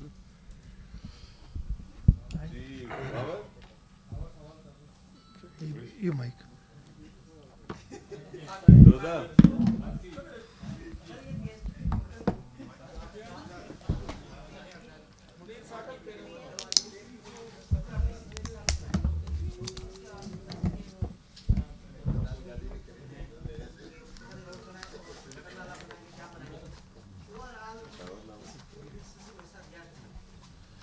मैं भाई 650 अरब की पीएचडीपी है, और इसलिए कि ये कागजात मुझे सुबह 10 बजे मिले, एग्जैक्ट नंबर मैं नहीं दे सकता आपको इस वक्त, मैं निकाल के दे दूंगा, लेकिन टोटल जो पीएचडीपी है वो मैं आपको दे देता हूँ कि सिंध को कितना मिला ना। जैसे मैं आपको सीधी सी बात, सिंध को नई स्कीम कोई भी नहीं दी, सिवाय ये जो SIDCL के नाम पे दे दी गई हैं, और 2 मैंने आपको और बताई, जो दाबेजी के स्पेशल इकोनॉमिक जोन के लिए। उसके अलावा कोई सिंध के लिए नई स्कीम नहीं है। और टोटल जी अप्रूव की हुई स्कीमें ख़त्म कर दी, वो सारी मैंने बात बताई। तो 650 अरब रुपए की है टोटल पीएचडीपी। जी मुनीर, मैं एग्जैक्ट नंबर दे दूं यार, मैं कहीं गलती ना कर जाऊं आपके साथ। हाँ 650 अरब है जी जी। मुनीर साहब, एनएफसी के बगैर ये जो अभी बजट पेश की जा रही है उस पर आप क्या कहेंगे? और जो नेप्रा के जो सूबाई अख्तियार थे वो भी छीन लिए गए हैं, उस पर आप क्या कहेंगे? पहली बात आपने एनएफसी की एनएफसी के तो मुझे याद नहीं कि लास्ट मीटिंग कब हुई थी। इस तरीके से इसको चला रहे हैं। और अभी एनएफसी इन्होंने नया कॉन्स्टिट्यूट किया है जो कि गैर आइनी है। उस पर मैं 2 ख़त प्राइम मिनिस्टर साहब को लिख चुका हूँ, और इसलिए कि उसमें उन्होंने एडिशनल मेंबर्स ऐड कर दिए हैं जो कि आइन में जिसकी बात नहीं है। और आइन में जो मैंडेट है एनएफसी का, उससे वो नोटिफिकेशन तजावुज़ करता है। तो इस वक्त तो उन्होंने खुद ही कटाई में डाल दिया, अब पुरानी एनएफसी पे चला रहे हैं, विच आई एग्री विथ यू। इसके बजट का कोई इसमें मतलब बजट का ऑब्वियसली एनएफसी से बजट पे फ़र्क पड़ता है, लेकिन एनएफसी का नहीं होना ही गैर आइनी है, ना होना एनएफसी का। आजाद ये बता दीजिए शाह साहब, आजाद एक मिनट कर लें। K4 का जो प्रोजेक्ट है इसके बारे में क्या है? फेडरल गवर्नमेंट ने फंडिंग करनी है, प्रोविंशियल गवर्नमेंट की भी इसमें पार्टिसिपेट। मैं आपको बताता हूँ, ये अच्छा किया, एक ये भी मैंने बड़ी काफ़ी देर उसमें बात की आज की मीटिंग में। K4 की सिलसिले में एक प्रोजेक्ट बनाया गया है जिसमें फेडरल और प्रोविंशियल गवर्नमेंट की बराबर की फंडिंग है। तकरीबन 25 अरब का था, 25 से बढ़ के वो 33 अरब का हो गया। और बाकी जो 8 वो इसलिए हो गया कि पहले 3 अरब रुपए उन्होंने कहा कि लैंड एक्विजिशन के सिंध गवर्नमेंट दे, वो हमने दिए। 3 अरब रुपए उसमें और एस्केलेशन आई थी, वो भी हमने कहा हम तकरीबन वो पैसे हम देंगे। तो 25 में से 12 उन्होंने दिए, तकरीबन 33 में से 12 उन्होंने दिए, और 20-21 अरब रुपए सिंध हुकूमत ने देने। आज से कोई 6-8 महीने पहले से उसमें इश्यूज़ थे प्रोजेक्ट के डिज़ाइन में और प्रोजेक्ट की रूट में, वो सब आपको बहुत डिटेल हो जाएगी अगर मैं बताऊंगा। उसमें इश्यूज़ थे। आज से कोई साल पहले एक कमीशन बनाया गया, डेट रिकवरी कमीशन, क्या नाम था यार उसका पता नहीं, मुर्तज़ा आपको याद है? डेट रिकन्सिलिएशन कमीशन, और पता नहीं क्या एक बड़ा ख़तरनाक किस्म का कमीशन बनाया गया। उस कमीशन में, और ये मैंने आज प्राइम मिनिस्टर साहब को बताया, उस कमीशन में उन्होंने K4 को बुला लिया, K4 का प्रोजेक्ट उठा लिया। अच्छा, उस पर उनको कहा गया कि जी ये डेट के ऊपर है, यानी लोन लेके जो प्रोजेक्ट बनाया जाए। ये प्रोजेक्ट में 1 रुपये का लोन नहीं है, या सूबाई हुकूमत दे रही है पैसे या फेडरल गवर्नमेंट दे रही है। तो जो सरबराह थे उस कमीशन के, उन्होंने बड़ा सख्ती से हमारे अफसरान को झड़का। वो 6-7 घंटे उनके साथ मीटिंग हुई, और कई 2-3 महीने उनके ख़तों किताबत होती रही। और आज से कोई 7-8 महीने पहले सब कुछ ख़त्म हो गया, कुछ भी नहीं, ज़ीरो। अब अफसरान कहते हैं कि यार ये, और निहायत ही गलत तरीके से अफसरान से पेश आया गया उस मीटिंग में। प्राइम मिनिस्टर साहब को आज मैंने कहा कि इस तरीके से तो नहीं चलेगा काम, तो कहते हैं मुझे नहीं पता कि ऐसी कोई चीज़ हुई है। ये जवाब है उसका। अगले साल उन्होंने कुछ पैसे रखे हैं, एक कमेटी बनी हुई है, स्टीयरिंग कमेटी इसको कहे। आज भी असद उमर साहब ने खुद कहा कि जी मैं इसको जल्दी रिजॉल्व करना चाहता हूँ, तो कोशिश करेंगे इसको रिजॉल्व हो। लेकिन इस तरीके से ये प्रोजेक्ट जो है, इश्यूज इसमें हैं थे, लेकिन और फर्दर कॉम्प्लिकेट किया गया खामखा की ऐसी इंक्वायरीज में जिसका मैंडेट ही नहीं था उनके पास।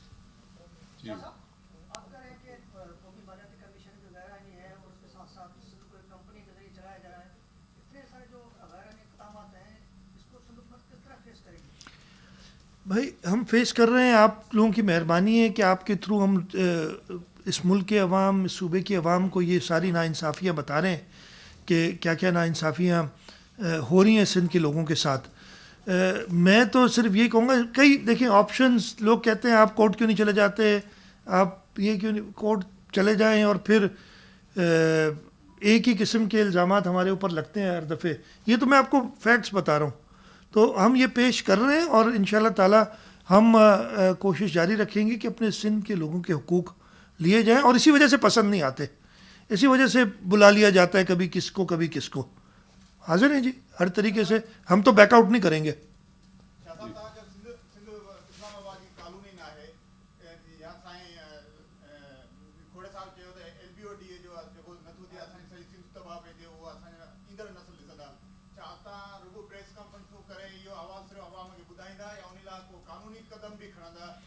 मां हिन सवाल जो हींअर जवाब मां तव्हांखे हींअर हिन सवाल जो जवाब ॾिनो। असां जेके ॿिया ऑप्शन्स आहिनि उन्हनि खे ॾिसी सघूं था, पर असां तव्हांखे पंहिंजी लिमिटेशन ॿुधाई आहे। त ॻाल्हि हिकिड़ी था करणु वञूं, ही आहे छा तव्हां, ही त मामूली शइ जेको मूं तव्हांखे ॿुधायो न, ही डेट कमीशन जेकी आहे उहा प्रोजेक्ट जिसमें डेट थी नहीं उसको कर रही है इन्वेस्टिगेट। ये सारी चीज़ें लोग देख रहे हैं, और ये जो सेंस ऑफ डिप्रिवेशन आएगा छोटे सूबों में, ये बहुत ख़तरनाक होगा।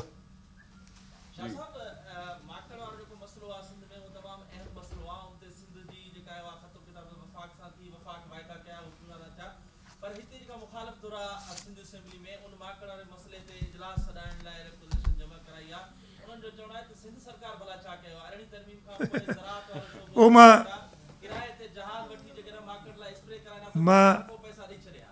तव्हांखे हिन जो जवाबु ॾियां थो हींअर। सिंध सरकार छा कयो आहे, असां जो जेको बि रोल आहे हिन में उन खां वधीक कयो अथऊं।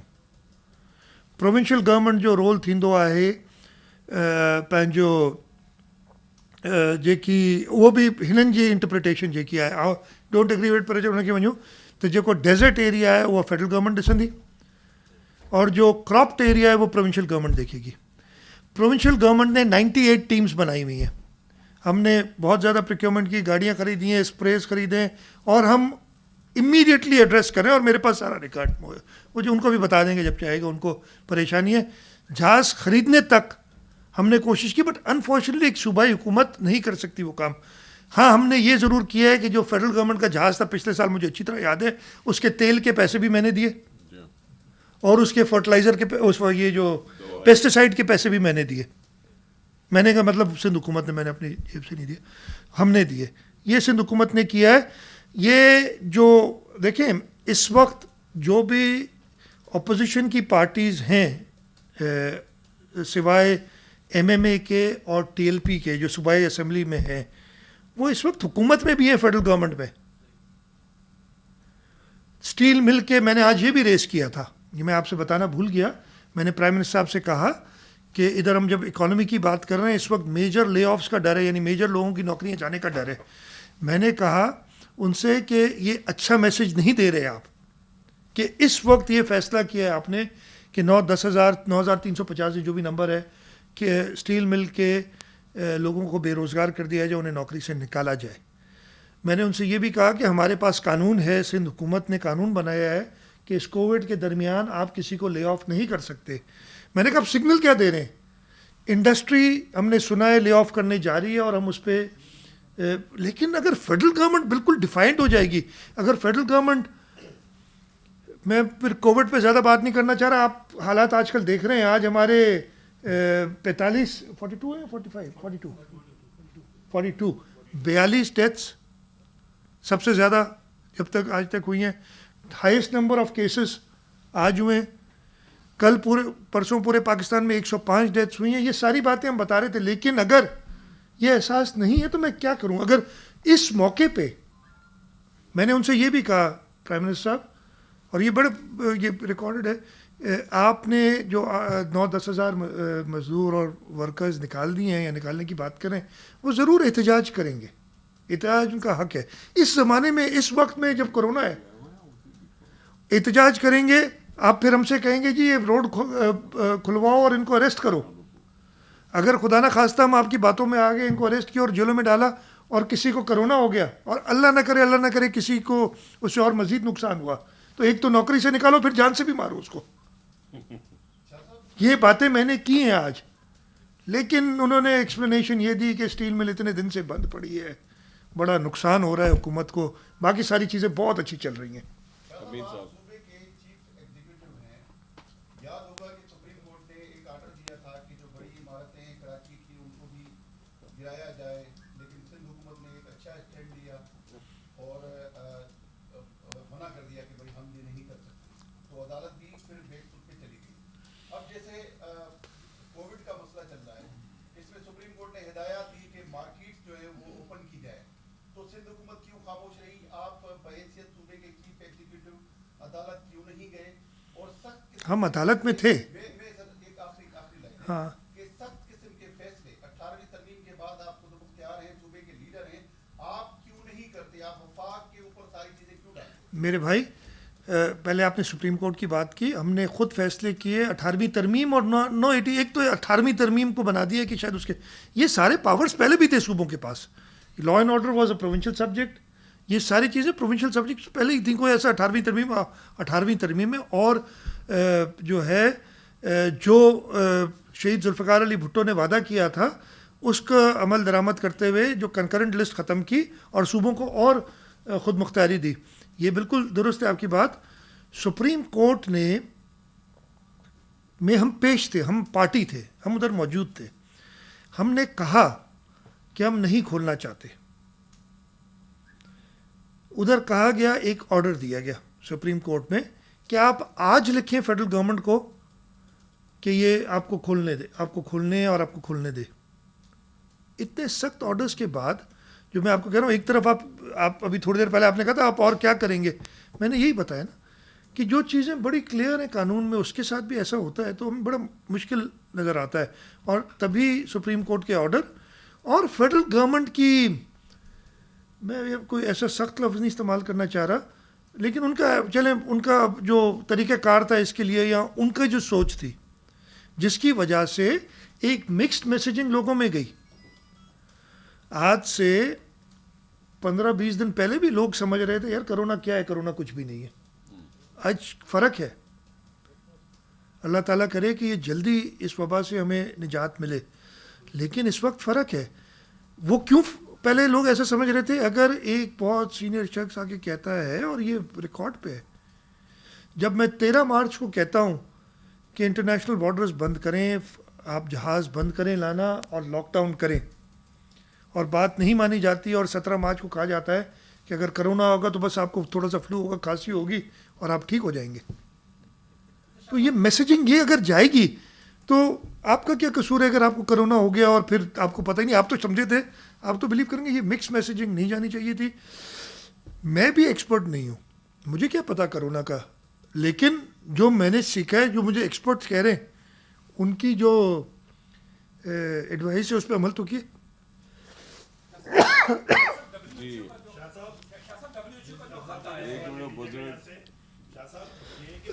हुकूमत आपसे बहुत कुछ सीख गई है, जैसे लॉकडाउन में अरबों का राशन आपने बांटा और किसी को पता भी नहीं चला। 95 करोड़ रुपए आपने कुत्तों की तादाद कम करने के लिए लगा दिए और एक कुत्ता भी कम नहीं हो सका। सेहत में आपने 12 वर्षों में अरबों रुपए लगाए और ठट्टा में वो मासूम बच्चों के लिए एम्बुलेंस नहीं हो सकी। आप और विफाक एक ही लाइन में चल रहे हैं। मेरे भाई थैंक यू वेरी मच, आपने ये बहुत हमें बातें बताई। मैं पीछे से शुरू करता हूँ, जो आपके आखिरी सवाल था। सेहत में मेरा ख्याल है सिंध सूबे में, मैं बहुत अफसोस है उस दिन जो वाक़या हुआ, और ऑब्वियसली ये इश्यूज़ पूरे मुल्क में, हम गरीब मुल्क हैं, जो ये वाक़या हुआ था उस पर बहुत अफसोस का इजहार किया है, लेकिन उसके बाद कुछ लोगों ने जो कलमात उधर कहे वो भी सब ने सुने। आप भी थोड़ा सा माजरत के साथ शायद उसी लाइन पे जा रहे थे, लेकिन आप महज़ब तरीके से आपने सवाल किया। शुक्र है कि वो नहीं थे मौजूद इधर, नहीं तो पता नहीं मेरी क्या रिएक्शन होती उस पर अगर आमने सामने मेरे ऐसा सवाल होता। सेहत के हवाले से हमारी बाकी तीनों सूबों से बहुत ज़्यादा बेहतर कारकर्दगी है। ये कोरोना में देख के नज़र भी आ गई सामने, हम 50% रिकवरीज भी हुई हमारे यहाँ। अच्छा, इसमें कोरोना में तो सिर्फ मैसेजिंग की बात है ना, बैठे हैं अमीद इधर, बाकी और दोस्त हैं जो रिकवर कर गए हैं। अगर मैसेजिंग सही होती तो ये प्रॉब्लम नहीं होते। तो हेल्थ में आप कहीं भी ले लें, अब मैं फिर से दोबारा पूरी कहानी नहीं बताना चाहता कि NICBD क्या है, SIUT क्या है, और बाकी हेल्थ के हवाले से हमने क्या क्या सैयद अब्दुल कादिर शाह इंस्टीट्यूट जो है हमारी गंबट में वो क्या है। लेकिन ये ठीक है, प्रॉब्लम्स हैं, इश्यूज़ हैं, लेकिन सिंध सूबा बाकी तीनों सूबों से बेहतर है सेहत के हवाले से, नंबर 1।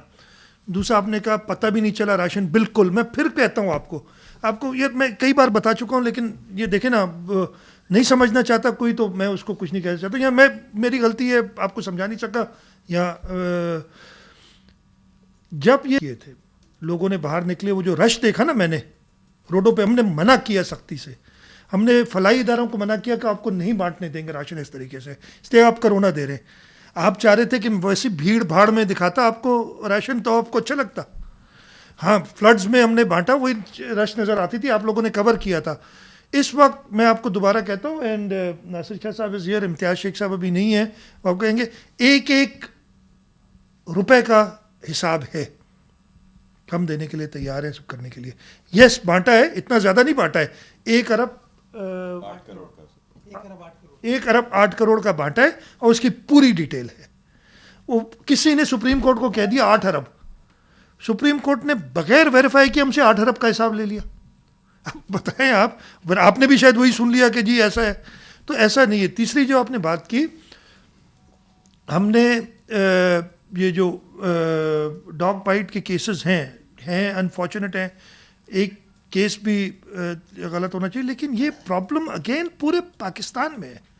इसको आप सिंध के साथ, और ये मुझे बड़ा अफसोस भी हुआ है, 1-2 लोगों ने जो बातें की हैं कि अल्लाह ताला की मखलूक है कुत्ता, लेकिन उसको डेरोगेटरी वर्ड्स में इस्तेमाल करते हुए और इंसान को कहा गया है, ये कोई अच्छी बात नहीं है, और मैं यही कहूँगा कि इसको ना सपोर्ट करें। और सवाल था ना, 1 रुपया भी खर्च नहीं हुआ, कोई प्लान ही नहीं है। हाँ, आप मुझे बता रहे हैं लोकल गवर्नमेंट मिनिस्टर अभी 1 रुपया भी खर्च नहीं हुआ है, आपको पता नहीं। ये नंबर ना, ये सुने सुनाए पे ना यकीन किया करें, खासतौर पे मीडिया में ना किया करें, बिकॉज आपकी लोग आपकी बात दूसरे लोग भी मानते हैं, बाकी ये लोग जो करते हैं पता है ये झूठ बोलते हैं, तो इनकी इतनी नहीं, लेकिन अगर आप जैसे लोग कहेंगे बात ना तो फिर वो थोड़ी गलत हो जाएगी।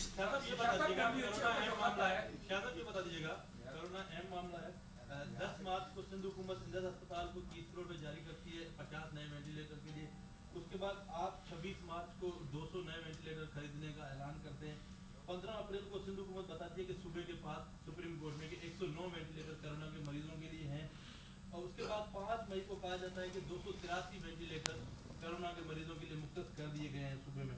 17 मई को फिर कहा जाता है कि और आज की आपकी प्रेस रिलीज के मुताबिक 77 मरीज इस वक्त वेंटिलेटर पर हैं। तो मगर कराची में जो NOC दिखते इजलास के वाले आज का, उन्होंने कहा कि कराची में 214 वेंटिलेटर जो हैं वो सिर्फ कोरोना के लिए कराची में है, मगर कराची में जो मरीज अभी जा रहे हैं अस्पताल उनको वेंटिलेटर नहीं मिल रहा। मैं आपको बताता हूँ। अच्छा, सबसे आपने जो शुरू किया ना, जिस दिन हमने ये 26 फरवरी को आया था, 27 फरवरी को मीटिंग की, और उस दिन मैंने कहा था कि जो वेंटिलेटर अवेलेबल है मार्केट में वो उठा लें। सिर्फ 16 अवेलेबल थे, आपको ये नंबर पता नहीं कहाँ से आ गया और सारे। फिर हमने ऑर्डर्स दिए और वो नहीं मिल रहे हमें इंटरनेशनली, वो आए नहीं है जो हमने ऑर्डर दिए हुए हैं, उनके आने में टाइम लग रहा है, इसलिए कि इंटरनेशनली नहीं मिल रहे। फेडरल गवर्नमेंट से भी कल तक हमें कोई वेंटिलेटर नहीं मिला था। हाँ, पाइपलाइन में, ये मैं नहीं कहूँगा, उन्होंने मदद की है, NDA में देती रही है हमें चीज़ें, लेकिन वेंटिलेटर कल तक कोई आया नहीं था। आखिरी जो आपने बात की ना, इशू ये हो रहा है कि ये जिस किस्म का मर्ज़ है, हमारे पास जब पेशेंट आता है, चाहे वो वेंटिलेटर पे ना भी हो, उसको उस बेड पे रख दिया जाता है कि उसको अचानक वेंटिलेटर पे जाने की ज़रूरत पड़ सकती है। नंबर्स एग्जैक्टली भी बता सकता हूँ, मेरे पास मौजूद हैं, अभी खैर मुझे खोलना पड़ जाएगा ये सारा अपना सिस्टम। आपने कहा 77 दुरुस्त होगा, मुझे इस वक्त याद नहीं है, लेकिन बाकी जो लोग हैं काफ़ी सारे वो उन बेड्स पे मौजूद हैं, 2 वेंटिलेटर पे नहीं है। 205 आईसीयू में है, जिसमें 150 आईसीयू और 55 वेंटिलेटर। 55 वेंटिलेटर्स पे हैं, जो अभी मुर्तज़ा मुझे बता रहे हैं। 150 आईसीयू में जो वेंटिलेटर बेड्स हैं, अब उनको वहाँ से रिमूव इसलिए नहीं किया जा सकता कि वो किसी वक्त भी उनको वेंटिलेटर की ज़रूरत पड़ सकती है। जब तक ज़रूरत ना पड़े तो आप नहीं डालेंगे। ये इश्यूज़ हैं और ये अभी और गंभीर होती जा रही है बात, इसीलिए हम अपने HDO यूनिट्स को बढ़ा रहे हैं और उस पर तेज़ी से काम कर रहे हैं। ये हमने कहा था पहले भी कि जी हमें ये प्रॉब्लम आएगी और हम इसीलिए चाह रहे थे, और चाहे जो कुछ भी कहे, मैं जो सिंध के लोगों ने हमारा साथ दिया, कराची के लोगों ने हमारा साथ दिया, हमारी और मेरी बताई हुई नहीं, जो एक्सपर्ट्स ने बात कही थी कि जो एक लॉकडाउन करो, मतलब दोनों मुझे समझ नहीं आती। फेडरल गवर्नमेंट एक तरफ कहती है कि लॉकडाउन नहीं करना चाहिए, लॉकडाउन का हम मुतहम्मिल नहीं है लॉकडाउन के, ये आता है ना लफ्ज़, नहीं है लॉकडाउन के, और फिर कोई और सवाल करता है कि जी आपने तो बड़े अच्छे स्टेप लिए। हमने कहा कि हमने बड़ी जल्दी लॉकडाउन किया। ये दोनों चीज़ें हो नहीं सकती। हमारी लॉकडाउन की, और ये अभी समझाया जाता है कि लॉकडाउन से मर्ज ख़त्म नहीं होगा, ये इलाज नहीं है, सिर्फ स्प्रेड, ये तो हम पहले स्प्रेड कम होगा, ये तो हम पहले दिन से कह रहे हैं कि इस लॉकडाउन का मकसद है। और वजह क्या है कि हम चाह रहे हैं कि अपनी मेडिकल फैसिलिटीज़ को बढ़ाया जाए। अगेन उधर प्रॉब्लम क्या हुआ, जैसे मैंने आपको बताया कि हमने ये जो आपने नंबर्स बताए गालिबन दुरुस्त है, मुझे एग्जैक्ट नंबर्स इस वक्त याद नहीं है, हमने ऑर्डर किया, हमें मिल नहीं रहे हैं। तब मैंने फेडरल गवर्नमेंट से कई बार कहा है कि देखिए मेरे लिए मुश्किल है, अगर चाइना में या UK में या US में वेंटिलेटर्स अवेलेबल हैं, मैं ज़्यादा से ज़्यादा उस मुल्क के एम्बेसडर से बात कर सकता हूँ कि यार हमारी मदद कर दो। और मैं बताता हूँ, न्यूजीलैंड में तो उन्होंने वही किया ना जो मैं चाहता था, जो मैं 13 मार्च को चाह रहा था कि इंटरनेशनल फ़्लाइट्स बंद करें। उस वक्त 28 केस थे इटली में, सॉरी न्यूजीलैंड में, हमारे पास 28 केस थे, न्यूजीलैंड में गालिबन 21 केस थे जब उन्होंने बंद किए थे बॉर्डर्स, वो बच गए। अभी उन्होंने सब खोला हुआ है, लेकिन इंटरनेशनल बॉर्डर्स अभी तक बंद है न्यूजीलैंड के, सिवाय न्यूजीलैंड सिटीजन्स के वो और किसी को नहीं आने दे रहे। हमारे यहाँ हम ज़्यादा जिदार हैं, तो हमने वो वेंटिलेटर्स हमें मिल नहीं रहे। मैंने इसलिए कहा था कि मैंने फेडरल गवर्नमेंट से कहा कि आपकी ज़्यादा पहुँच है, हमारे साथ मिलके काम करें। एक मैं आपको, अभी मैंने प्राइम मिनिस्टर को भी बताया, कुछ दिनों पहले 10-12 दिन पहले फेडरल गवर्नमेंट से मैं बताने चाहता, कोई साहब आए, हेल्थ डिपार्टमेंट से मिले, हेल्थ मिनिस्टर से मिले, और उन्हें कहा कि जी हम एक अस्पताल बनाना चाहते हैं सिंध हुकूमत, और जल्दी बना के देंगे, और आप हमें लोकेशन बताएं। मुझे हेल्थ मिनिस्टर साहिबा का फ़ोन आया कि जी लोकेशन डिसाइड करनी है और आज ही करनी है। हमने मिलके और ये फ़ैसला किया कि हैदराबाद में ये अस्पताल बनाया, जैसे कराची में एक हम बना रहे हैं, इन्फेक्शस डिजीज़ हॉस्पिटल बनाना चाह रहे थे, हैदराबाद में बनाते हैं। 3 दिन पहले उसी इदारे का ख़त आया कि जी 1.3 अरब रुपए का खर्चा है, सिंध हुकूमत हमें पैसे दे दे। ये फेडरल गवर्नमेंट का इदारा है। ये हम तब से कह रहे हैं कि जी हमारे साथ मिलके काम करें कई चीज़ें, और इस ख़ास तौर पे इस मौके पे हमने सारी चीज़ें, बिलावल भुट्टो जरदारी साहब ने इसी कुर्सी पे बैठे हुए इसी कमरे में आप लोगों के सामने कहा था कि ये हमारा प्राइम मिनिस्टर है, पहली बार कहा था। अब इससे ज़्यादा हम क्या कर सकते थे, लेकिन उसका जवाब क्या मिला वो भी आप लोगों ने देखे हैं सारे।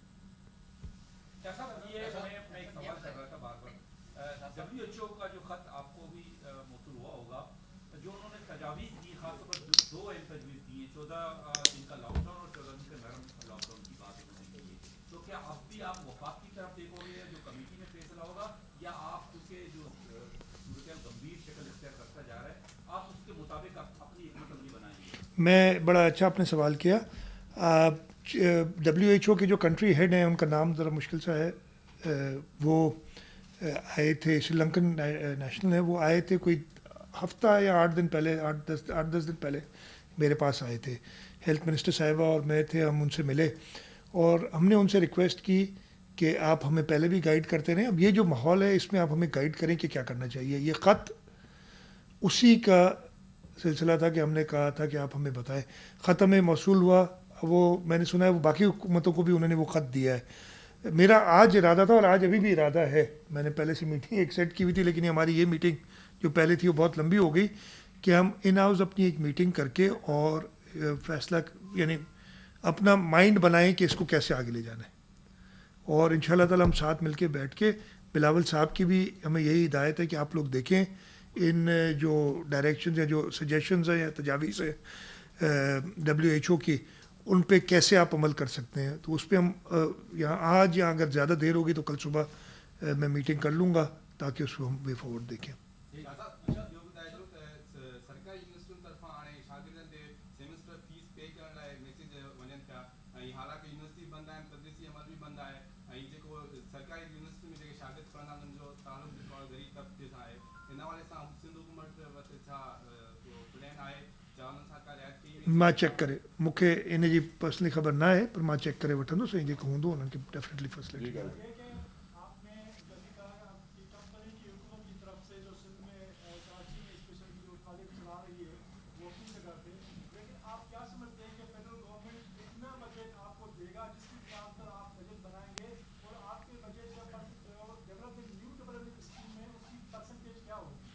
बजट तो अभी आ जाएगा, 2-3 दिन इंतज़ार कर लें। फेडरल गवर्नमेंट ने इंडिकेट किया है नेक्स्ट ईयर के लिए, अभी तक ये नहीं बताया कि कलेक्ट कितना करेंगे। जैसे मैंने बताया या पता नहीं बताया कि नहीं बताया आपको भी, कि 835 अरब रुपए इस साल देने थे और उनका रिवाइज नंबर हमारे पास कुछ 4-5 दिन पहले आया कि 606 अरब देंगे इस साल जो रनिंग ईयर में। तो 200 और कितने अरब बनते हैं वो शॉर्ट होंगे इस साल। अगले साल मैं नंबर भूल गया हूँ, दिया है 771 अरब है या क्या है, वो देंगे। बजट आ जाएगा, कुछ दिनों में पता चल जाएगा। दुआ करें।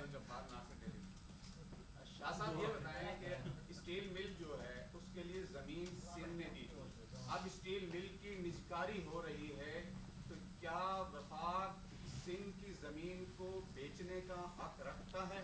पहला सवाल मेरा ये। दूसरा सवाल ये, अभी इत्तला ये मिली है कि नेपरा में जो है ना सिंध की नुमाइंदगी खत्म कर दी गई है, इस ज़िम्मन में आप क्या कहें? ये पहले भी सवाल आया था, मैं जवाब देता हूँ। पहला जो स्टील मिल का सवाल है कि कानूनी तौर पे सलाह मशवरे के बग़ैर, नंबर 1 ये जिस पर्पस के लिए दी गई है ज़मीन, उस पर्पस से अलावा इस्तेमाल नहीं हो सकती, और अगर इस्तेमाल होगी तो सिंध गवर्नमेंट ये ऑटोमेटिकली वापस सिंध गवर्नमेंट की हो जाएगी ज़मीन। हाँ, अगर ये स्टील मिल चलाने के हवाले से ये प्राइवेटाइज होती है तो उस सिलसिले में भी हमारी मशावरत की ज़रूरत होगी फेडरल गवर्नमेंट को। नेपरा का जहाँ तक इशू है कि एक नया कानून इन्होंने पास किया और वो कानून बड़ा ही कंफ्यूजिंग है, पास नहीं किया अभी तक, गालिबन सेनेट से हो गया है, अभी नेशनल असम्बली जाना है। आई डोंट नो आज नेशनल असम्बली से हो गया तो मुझे नहीं पता, मैंने आज नहीं पता किया, उधर आना था गालिबन जब भी आना है। उन्होंने कहा है, पहले होता ये था कि हर सूबा अपना मेंबर नॉमिनेट करता था, अब भी उन्होंने कानून को चेंज करके किया है कि हर सूबा और फेडरल गवर्नमेंट अपना मेंबर, एक मेंबर दोनों कैसे नॉमिनेट कर सकते हैं। तो वो कानून में ही फ्लॉ है और मेरे ख्याल है वो दुरुस्त हो जाएगा जब कहें ये नेशनल असम्बली में जब आएगा तो ये चीज़ पॉइंट आउट होगी। सेनेट में आई बिलीव ये रह गई थी, मतलब उसकी वर्डिंग्स ऐसी हैं। अब उन्होंने फ़र्क सिर्फ ये किया कि पहले उन्होंने बता दिया है कि किस किस किस्म के मेंबर हो सकते हैं, यानी फाइनेंस के एक्सपर्ट होगा, कोई टेक्निकल एक्सपर्ट होगा, कोई लीगल एक्सपर्ट होगा, और फिर सूबों को कहा गया है कि वो मतलब पहले सिंध सूबा लेट से मैं ऐसी फाइनेंस का सिंध सूबे से होगा, लेकिन उसमें लिखा ये गया है a member specialising in finance to be nominated by Sindh and federal government ना, दो एंटिटीज़ कैसे कर सकती है नॉमिनेट, तो ये वो कानूनी गलत बना हुआ है। Last question.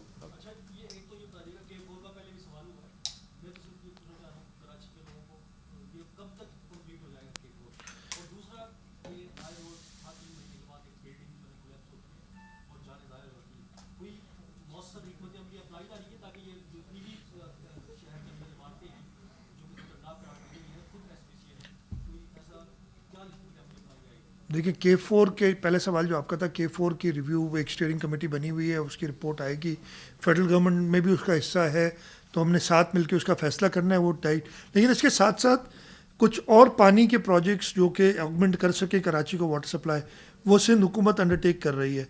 हमें ज़रूर थोड़े से फाइनेंशियल कंस्ट्रेंट्स आए हुए हैं जिसकी वजह से हमें तकलीफ़ हो रही है, नहीं तो हमने हब से भी पानी बढ़ाना और कींझर से जो एडिशनल हम जो पुराना रूट है कि 1 2 3 वाला उसके साथ हम एक्सपेंड कर सकते हैं। उस पर हमारे काम काफ़ी हुआ है और इंशाल्लाह कोशिश करेंगे उसको जल्दी करें।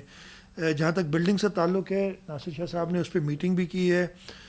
ऑलरेडी जो इमारतें हैं ऐसी जो डेंजरस हैं उनका आइडेंटिफाई किया हुआ है, उनको बताया हुआ है।